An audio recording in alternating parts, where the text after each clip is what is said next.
চিন্তম একটা রোগ যেটা মূলত পানিবাহিত রোগ এবং বাংলাদেশের প্রেক্ষাপটে এটা একটা অতি প্রাচীন এবং অত্যন্ত ব্যয়বহুল এবং চিকিৎসা ব্যবস্থাপনা অত্যন্ত কঠিন এবং আলহামদুলিল্লাহ এটার ভ্যাকসিনেশনও পাওয়া যাচ্ছে। তো মানুষ ইচ্ছা করলে কিন্তু ভ্যাকসিন নিয়ে প্রোফাইল লিখতে থাকতে পারে।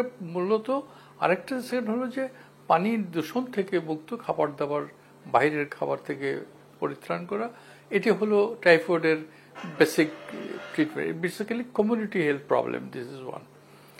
তো বাংলাদেশ গভর্নমেন্ট একটা ভ্যাকসিন দিতে যাচ্ছে, it is a typhoid vaccine.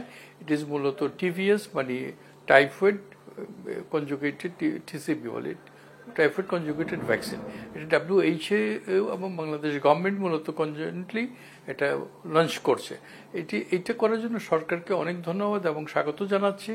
এবং যে 5 থেকে বা মূলত 6 মাস থেকে 15 বছরের যে লোক বাচ্চাদেরকে যে টার্গেট করা হয়েছে এবং তাদেরকে দিলে অত্যন্ত ভালো একটা কমিউনিটি, একটা হেলথ প্রোটেকশন প্রিভেনশন হবে। এবং বাচ্চাদেরকে মূলত ভ্যাকসিন দেওয়ার জন্য আমি অনুরোধ করছি, because it is A conjugated type of vaccine. বাজারে যেটা পাওয়া যায় এটি পলিস্যাকারাইড। তো পলিস্যাকারাইড ভ্যাকসিনটা মূলত কার্যকারিতা অত স্ট্রং না।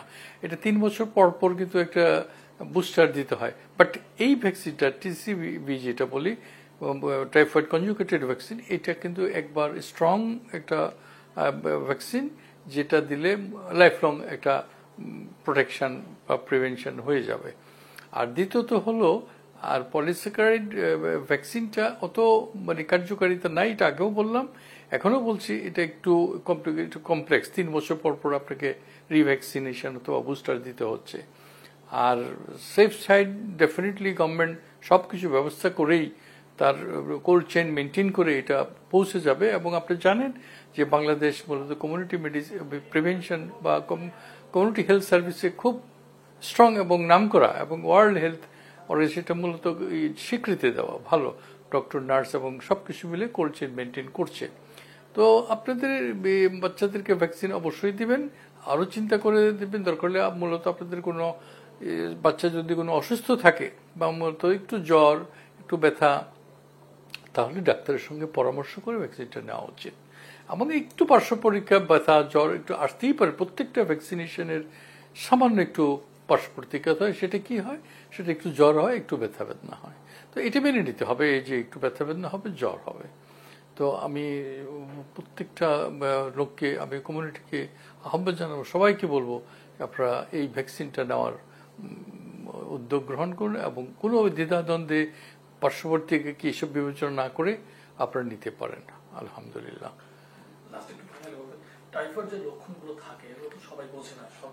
টাইফয়েডের যে লক্ষণগুলো, এগুলো basically fever with some sort of, তাও আবার 3 মাস রাত্রি দিকে যে ফিভারটা আসে, মানে continuous fever, this is the basic কথা।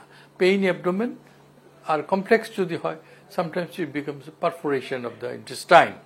এটা তো ইন্টেস্টাইনই ডেভেলপ করে। তো ওই ইন্টেস্টাইন একটু পারফোরেশন হয়ে যেতে পারে যদি আনট্রিটেড থাকে। এবং লং টার্ম ট্রিটেড, এটা একটা মানে ট্রিটেড হলে যদি চিকিৎসা পুরো নাই, একদম 13 ডেজ অ্যান্টিবায়োটিক, একদম 13 ডেজ নিতে হবে। তারপরে তাকে প্রোটেকশন অ্যান্ড প্রিভেনশন করার জন্য যে করণীয় সেটাই করবে। কারণ 30 ডেজ ইনজেকশন, পরবর্তীতে ট্যাবলেট, এটা গ্রহণ না করলে ওই ইন্টেস্টাইনাল আলসার হয়ে এটা পারফোরেশন হবে, কমপ্লেক্স ফর্ম করবে। এটি মূলত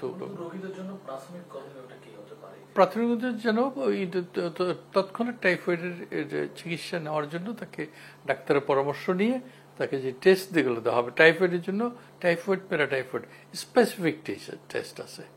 তো এইগুলা এটা গ্রাম লেভেলে পর্যন্ত হয় এবং খুব ভালোভাবে এটা সরকারি যে হেলথ কমপ্লেক্স আছে ওখানেও হয় ভালো করে। এবং এটা থেকে যেন কেউ না হয়, ওই জ্বর আসছে, একটা প্যারাসিটামল দিয়ে দিল, আবার 2 দিন নাই, খেলো, আবার চললো কিছুদিন, তাতে বাচ্চা আস্তে আস্তে আস্তে আস্তে লিন অ্যান্ড থিন হয়ে না খেয়ে সে অসুস্থ হয়ে পড়বে। সো এটা long effect is long term, but diagnosis খুব ইজি, গ্রাম লেভেল পর্যন্ত আছে এটা। সো সো টাইফয়েডের চিকিৎসার ক্ষেত্রে শুধু করণীয় হলো অ্যান্টিবায়োটিক যেটা দিবে, যেই অ্যান্টিবায়োটিক আমরা দেই হয় সিপ্রোফ্লক্সাসিন অথবা বেশি করে সিপ্রোফ্লক্স, এটা ইনজেকশন ফর্মে 13 days বিডি দেওয়া হয়। আর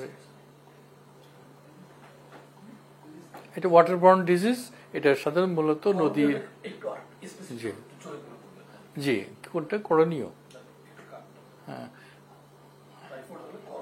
আচ্ছা, টাইফয়েড মোকাবেলা করতে হলে ইমিডিয়েটলি তাকে ডক্টরের পরামর্শ, তাকে হাইজিন, বিশেষ করে ওয়াটার যেখানে পানীয়টা, এটাকে সাথে সাথেই ব্লক করে দিতে হবে, যে সোর্স অফ ওয়াটারটা কি, সে যে পানিটা খাচ্ছে এটা কিভাবে, অথবা বাইরে গেলে কোনো বাইরের খাবার খাচ্ছে কিনা, বিশেষ করে ফুচকা টাইপের যেগুলো লিকুইড উইথ এটা fast food as well as street food, যেখানে আমাদের দেশে হাইজিন মেনটেন করে, এইটা পরিষ্কার। তো বেসিক্যালি হাইজিন অ্যান্ড